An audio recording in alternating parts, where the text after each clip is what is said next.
오전 9시 6분 그 봉투는 이미 그곳에 놓여 있었다. 미색에 봉인된 봉투는 광택이 나는 회의 테이블 한가운데에 놓여 말없는 협박처럼 자리 잡고 있었다. 나는 순간 얼어붙었다. 그 시간은 우리의 주간 전략 회의 시간이었다. 같은 회의실, 같은 시간, 같은 쓴맛의 아이스 아메리카노. 하지만 오늘은 아무도 나타나지 않았고 오직 그 사람 박민재 상무만이 마치 그 자리를 제 능력으로 따낸 사람처럼 상석에 앉아 있었다. 칼 주름 잡힌 맞춤 정장, 오만함이 묻어나는 엷은 미소, 그리고 사람의 눈을 똑바로 쳐다보지 않는 그 짜증나는 습관까지. 대표이사의 사위이자 결혼한 지 6개월, 승진한 지 2주밖에 되지 않았으며 시스템이나 특허, 심지어 IT 기술에 대한 경력이라곤 전무한 낙하산. 하지만 그는 지금 단 하나의 봉투로 나의 23년 근속을 끝내려 하고 있었다. 개인적인 감정은 없습니다, 한 이사님.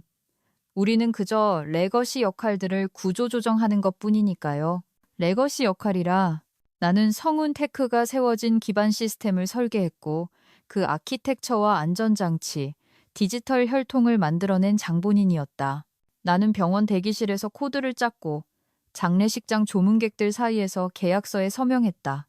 시리즈 A 투자를 받았을 때 가장 먼저 출근한 직원이 나였고 자금줄이 끊길 뻔했을 때 가장 늦게까지 남아있던 사람도 나였다. 그런데 이제 나는 레거시 취급을 받고 있었다.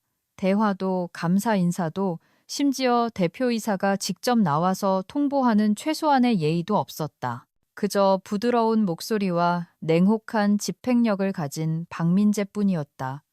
마치 이 모든 것이 엑셀 시트의 숫자를 수정하는 일인 양 행동하면서 그는 모든 것이 끝났다는 듯 의자 등받이에 몸을 기댔다.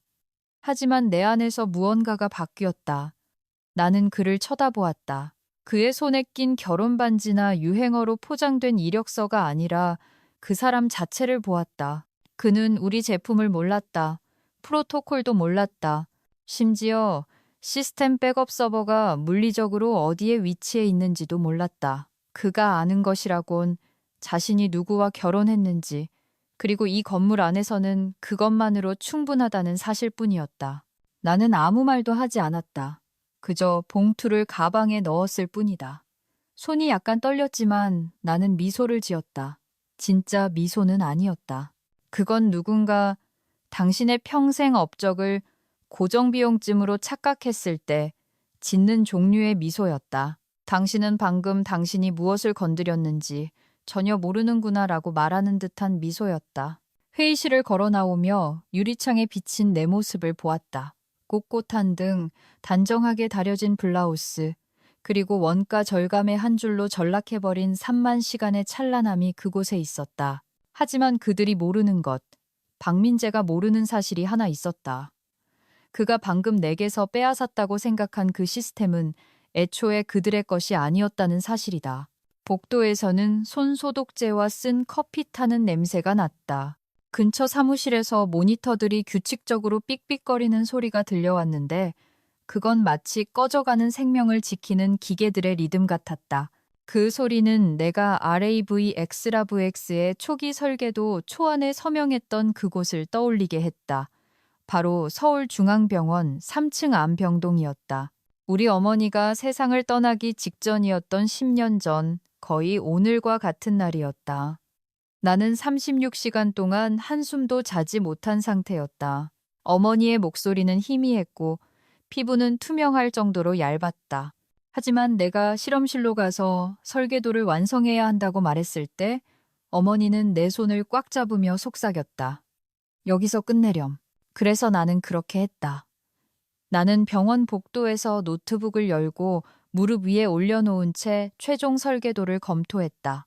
아키텍처는 거칠지만 우아했고 그 순간에 나처럼 불안정했다. 변호사가 임시 특허 출원 양식을 이메일로 보내왔다. 나는 당시에 내 법적 이름인 한서진을 입력했다. 내 출생신고서에 적힌 이름이자 어머니의 기록에 남아있는 그 이름을 타이핑하고 서명 버튼을 눌렀다. 서명을 마치고 고개를 들었을 때 링거 줄을 마치 실크실처럼 끌고 문가에 서서 나를 지켜보던 어머니의 모습이 기억난다. 됐다.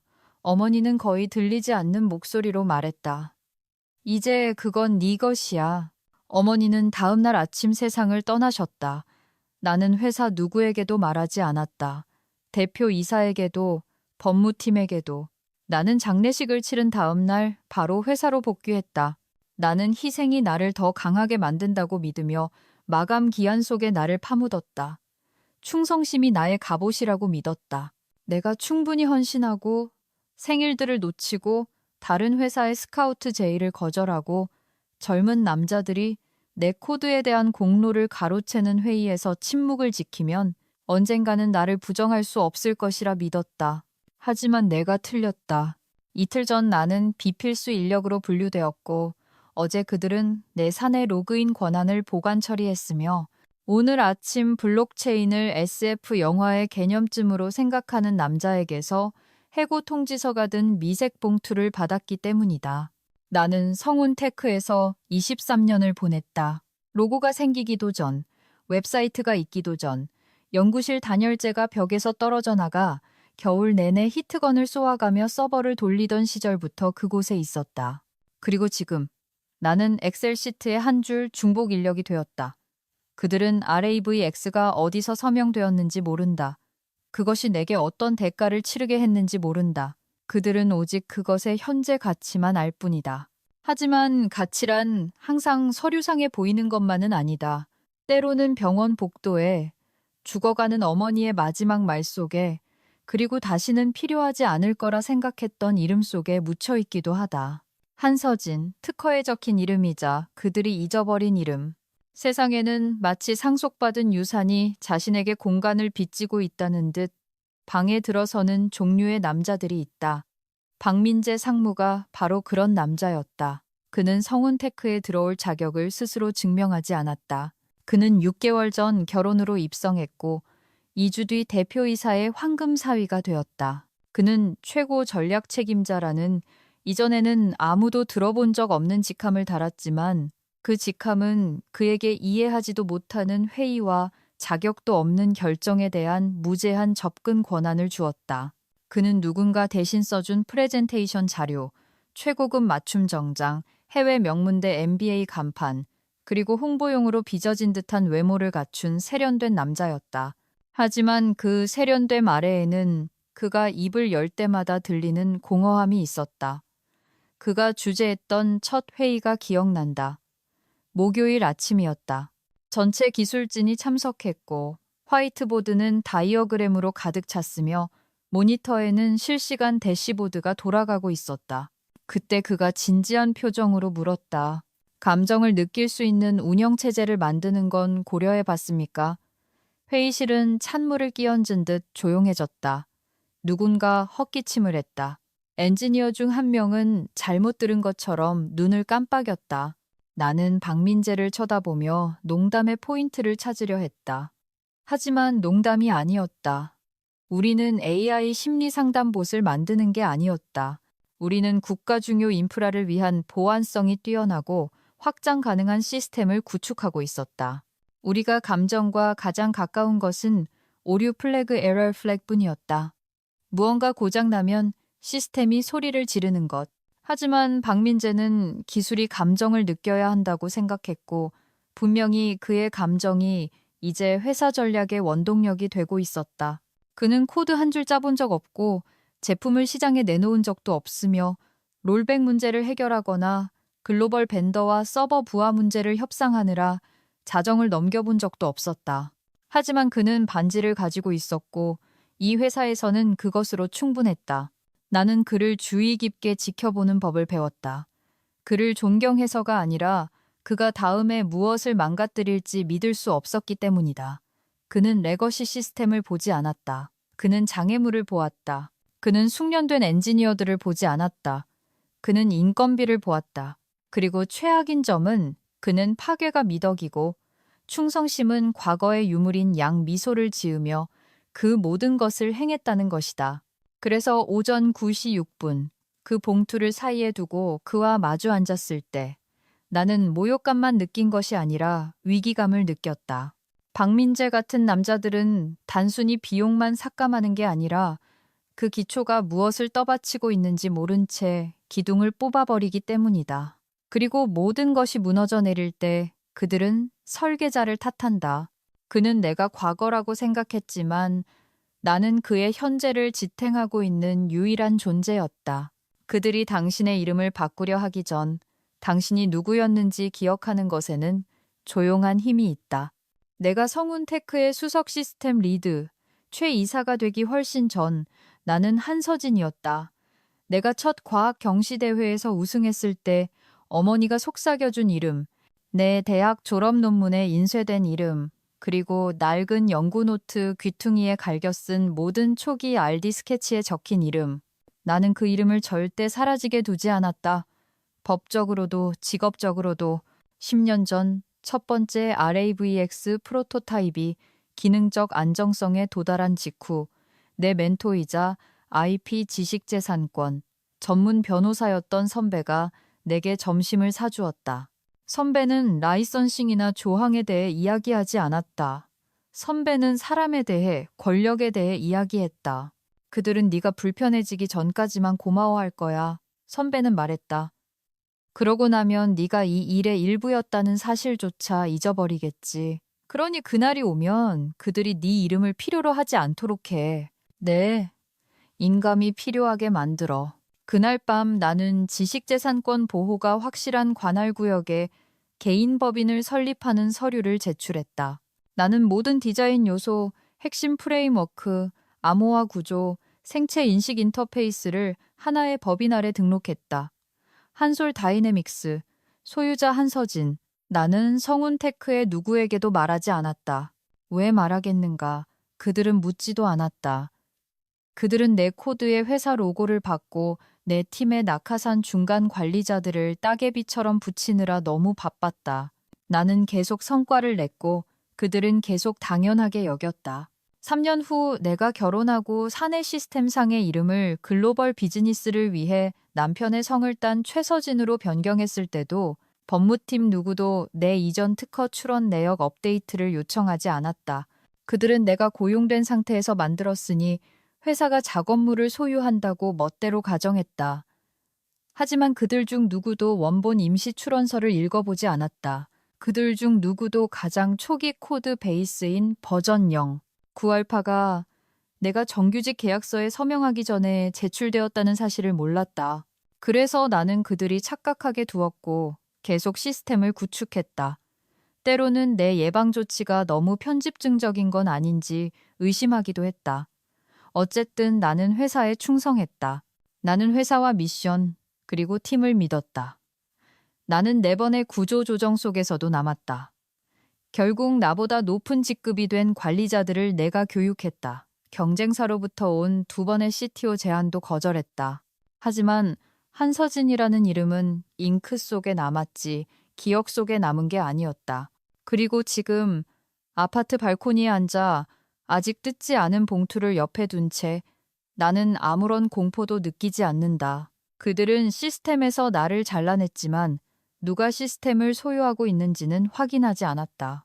그들이 통제권을 찾아 헤맬 때 그들은 사슬에 끊어진 틈을 발견하게 될 것이다. 그리고 그 틈에는 내 이름이 있다. 조용하고 합법적이며 불변하는 이름. 악의에서가 아니라 선견지명과 통제권 확보를 위해 준비된 그 메시지가 도착한 것은 조용한 화요일이었다. 내 이메일 수신함에 기밀 대화 요청이라는 제목의 정중한 메일 한 통이 들어와 있었다. 발신자는 태영 시스템즈, 성운테크의 가장 오래된 라이벌이자 우리가 모든 정부 계약, 혁신 지원금, 뉴스 헤드라인을 두고 경쟁했던 회사였다. 수년 동안 우리는 그들의 특허를 추적하고 언어를 분석하고 마치 길고 조용한 체스 게임을 하듯 그들의 움직임을 예측했다. 공개적으로는 그들을 언급조차 하지 않았지만 사적으로는 그들의 약점을 중심으로 전체 비상 전략을 짰었다. 그런데 이제 그들이 내게 대화를 요청하고 있었다. 나는 마침내 이메일을 열었다. 내용은 직설적이고 전문적이며 놀라울 정도로 정중했다. 그들은 성운테크가 아니라 바로 내가 RAVX 코어 시스템의 원천 권리를 가지고 있다고 믿을 만한 근거를 가지고 있었다. 그리고 그것이 사실이라면 그들은 전략적 자문 옵션을 포함한 완전 독점 라이선스 계약을 논의할 준비가 되어 있었다. 협박도 법적 허세도 없었다. 그저 하단에 적힌 한 문장이 있었다. 만약 당신이 진정한 설계자가 맞는다면 당신의 유산이 어디로 갈지는 당신이 결정해야 한다고 우리는 믿습니다. 내 첫 반응은 흥분이 아니었다. 메스꺼움이었다. 나는 노트북을 덮고 일어나 부엌을 서성거렸다. 지난 20년의 무게가 습기처럼 짓눌러 왔다. 성운테크는 내 인생이었다. 내 집보다 회사에서 보낸 밤이 더 많았다. 탄 커피와 고장난 서버렉밖에 없던 시절부터 나는 그곳을 내부에서부터 쌓아 올렸다. 나는 화이트보드 위에서 RAVX의 생명을 불어넣었다. CTO가 너무 위험하다고 생각하고 재무팀이 모델이 너무 이론적이라고 했을 때 나는 이익을 위해서가 아니라 이것이 전 세계 인프라를 보호하는 방식을 바꿀 수 있다고 믿었기에 그 모든 과정을 싸워서 쟁취했다. 그런데 이제 나는 그것을 우리의 가장 큰 경쟁사에게 넘길 기회를 제안받고 있었다. 돈 때문이 아니었다. 한 번도 돈 때문인 적은 없었다. 정체성에 관한 문제였다. 나는 이제 누구인가? 불명예 퇴진한 직원? 침묵하는 설계자? 배신자? 내 작업물을 보호하는 것이 배신인가? 아니면 그들이 그것을 망치도록 내버려 두는 것이 진짜 배신인가? 나는 다시 자리에 앉아 메시지를 열었다. 그들은 내게 성운테크를 파괴하라고 요청한 게 아니었다. 그들은 RAVX가 무엇이 될지, 그리고 누구의 리더십 아래 진화할지 선택하라고 요청하고 있었다. 그리고 내가 피할 수 없는 진실은 이것이었다. 성운테크는 더 이상 성운테크가 아니었다. 내가 세우는 걸 도왔던 그곳도 내가 피 흘리며 헌신했던 팀도 아니었다.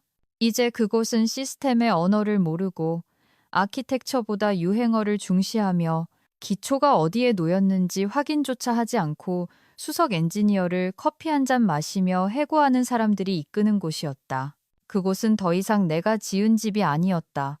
그들이 읽어보지도 않은 청사진 위에 세워진 남의 거칠애일 뿐이었다. 나는 긴 숨을 들이마시고 답장을 클릭한 뒤 한 문장을 타이핑했다. 이야기하려면 직접 만나서 하시죠. 나는 단순히 계약을 협상하려는 게 아니었다. 무엇이 남고 무엇이 무너져야 마땅한지 결정하려는 것이었다.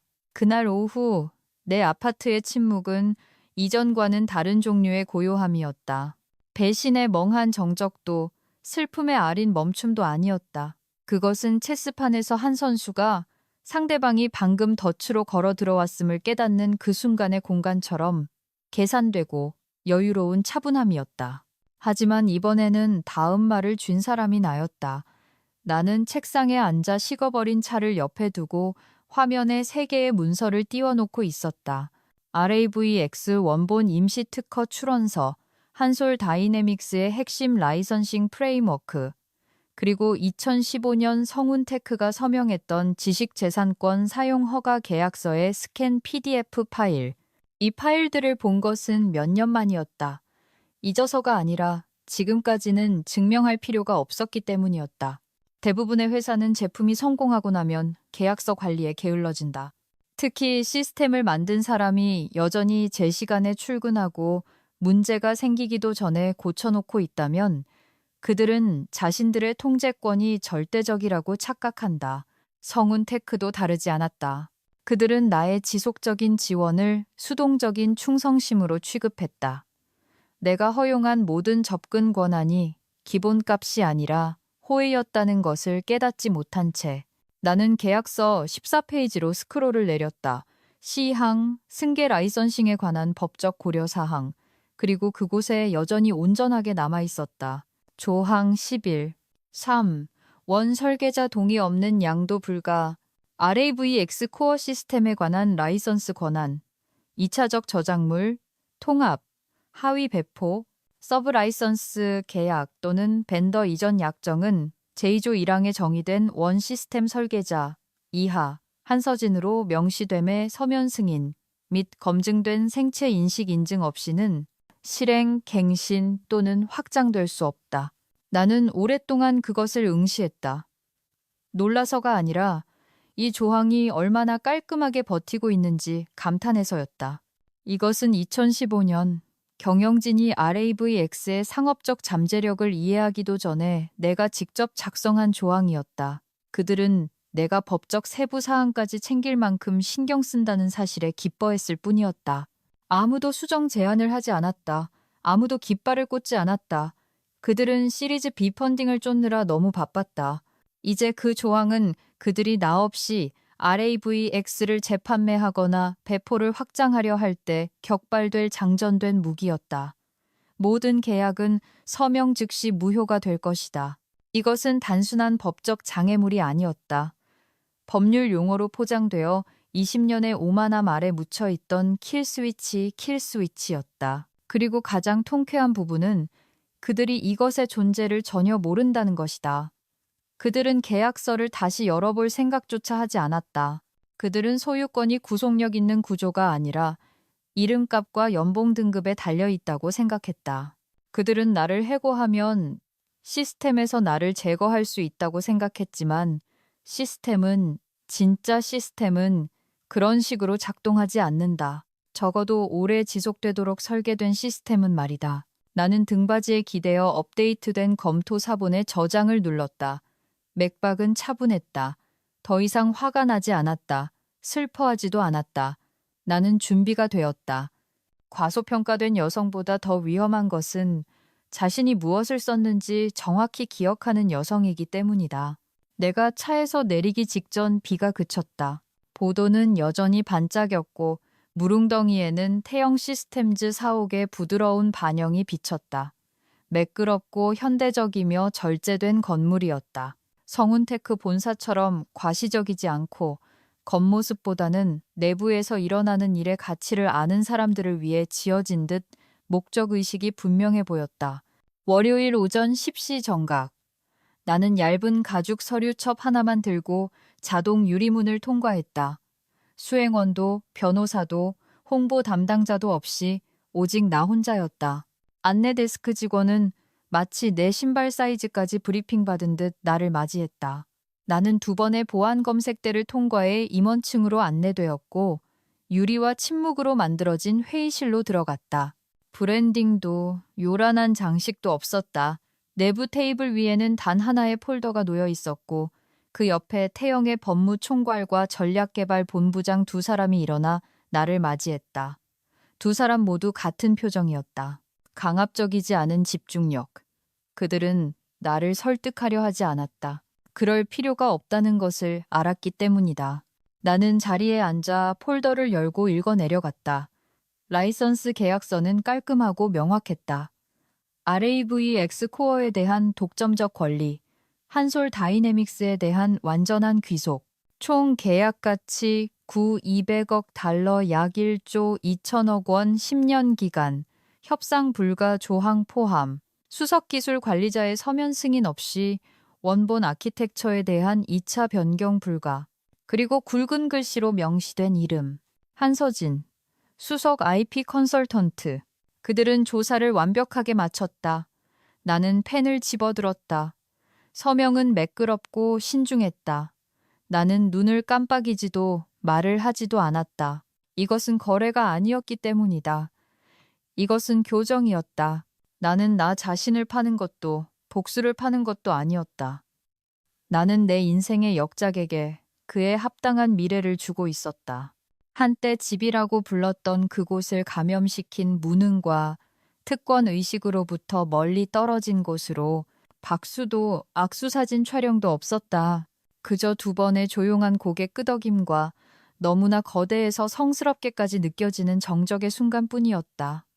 걸어 나올 때 내 몸의 어떤 부분도 떨리지 않았다. 그들이 내게 빌었어야 했다고 후회하는 마음도 없었다. 나는 법정도 무대도 필요하지 않았다. 그들이 틀렸다고 소리칠 필요도 없었다.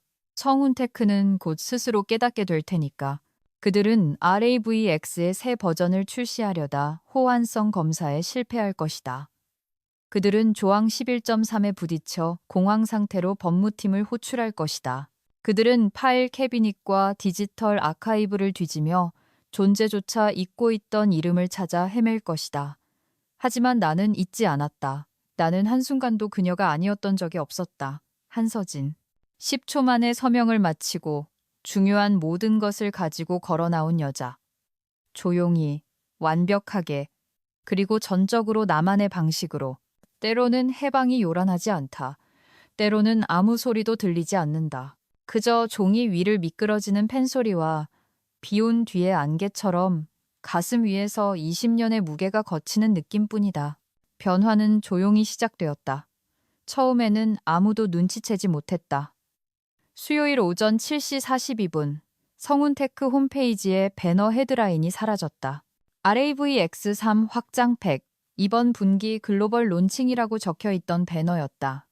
7시 43분, 그것은 없어졌다. 공지도 대체물도 없이 회사의 가장 큰 자랑거리가 몇 주 동안 자리 잡고 있던 빈 공간만 남았다. 나는 사이트를 보고 있지 않았지만 다른 누군가가 보고 있었다. 8시 13분, 전 동료가 스크린샷을 보내왔다. 배너 없음, RAVX 언급 없음, 페이지에는 이제 3년 전에 재활용된 일반적이고 모호한 제품 인용문만 실려 있었다. 그 아래 소스 코드 한 줄에는 내부 검토를 위해 임시 제거됨이라고 적혀 있었다. 공황이 시작되었다. 9시 6분, 내부 메모가 비공개 업계 슬랙 채널로 유출되었다. 성운테크 법무팀이 RAVX 코어와 관련된 모든 라이선스 계약에 대한 전면 감사를 요청했다는 내용이었다. 상단에는 붉은색 배너가 있었다. 긴급, 임원급 열람 전용. 10시 21분. 재무팀 친구에게서 문자가 왔다. 딱 5글자였다. 내가 안 알려줬지? 나는 답장하지 않았다. 정오가 되자 균열은 더 넓어졌다. 대표이사는 긴급 임원회의를 소집했다. 이사회 멤버들에게 직접 연락이 갔다. 그리고 오후 2시 12분 가장 큰 타격이 가해졌다. 성운테크의 두 번째로 큰 기관 투자자인 한리앤 로렌 캐피털이 즉각적인 투자 철회 통보를 보냈다. 경고도 요청도 아닌 회수였다. 이 시간도 안 되어 840억 원이 넘는 자금이 빠져나갔다. 조용하고 차갑게.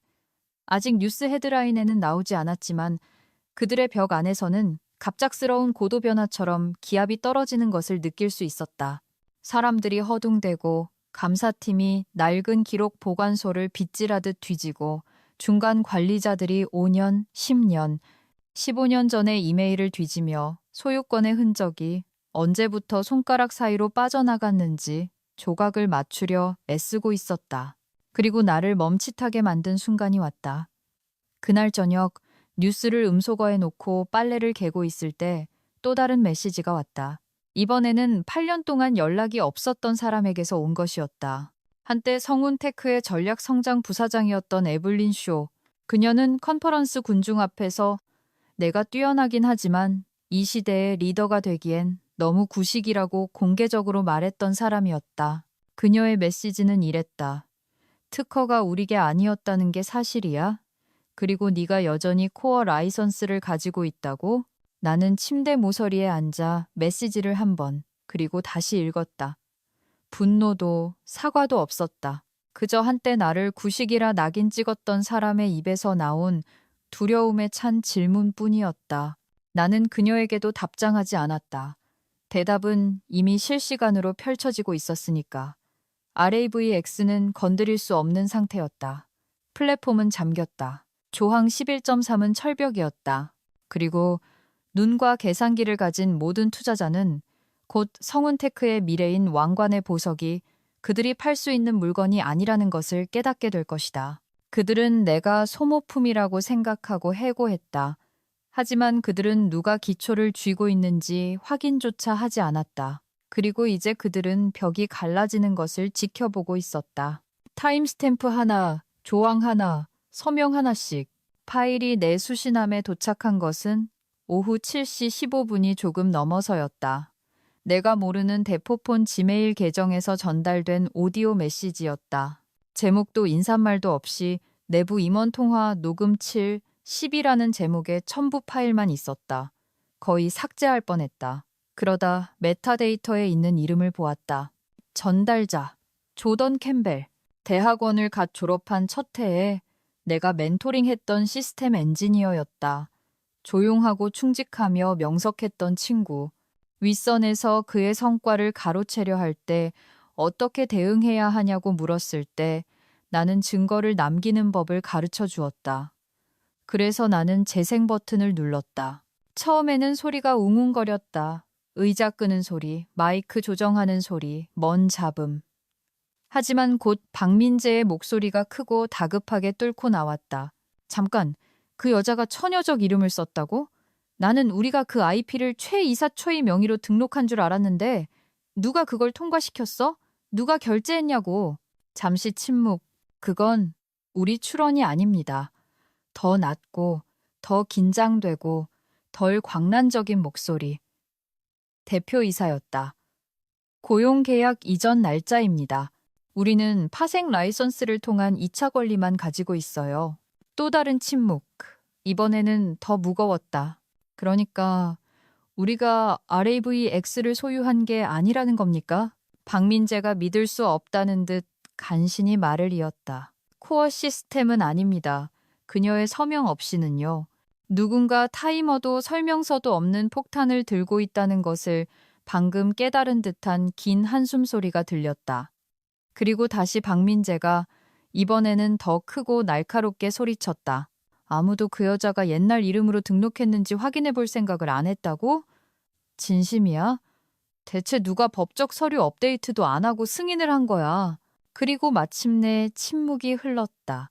기술적 결함에서 오는 침묵이 아니라 이해의 실패에서 오는 침묵이었다. 나는 웃지 않았다. 울지도 않았다.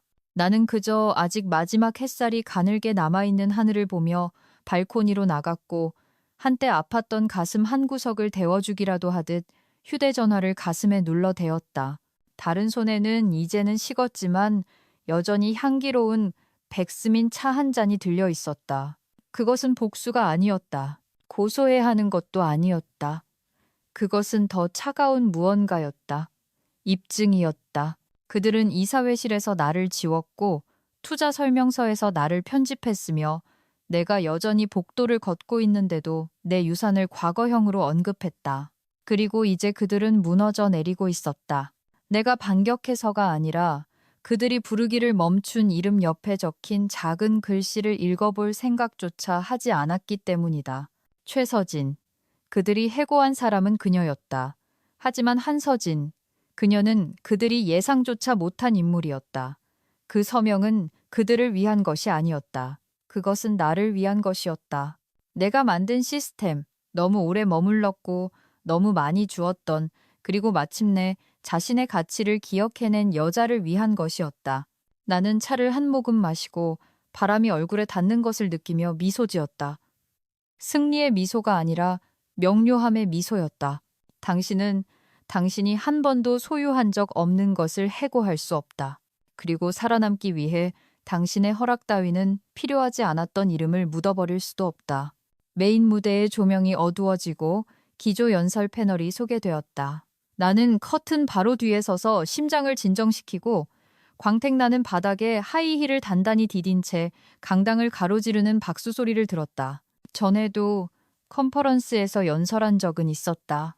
내가 자랑스럽게 회사 사원증을 달고 있었을 때, 내 작업이 팀 노력의 일부로 소개되었을 때, 그리고 내 이름이 언급되더라도 두 번째나 세 번째, 혹은 아예 언급되지 않았을 때였다.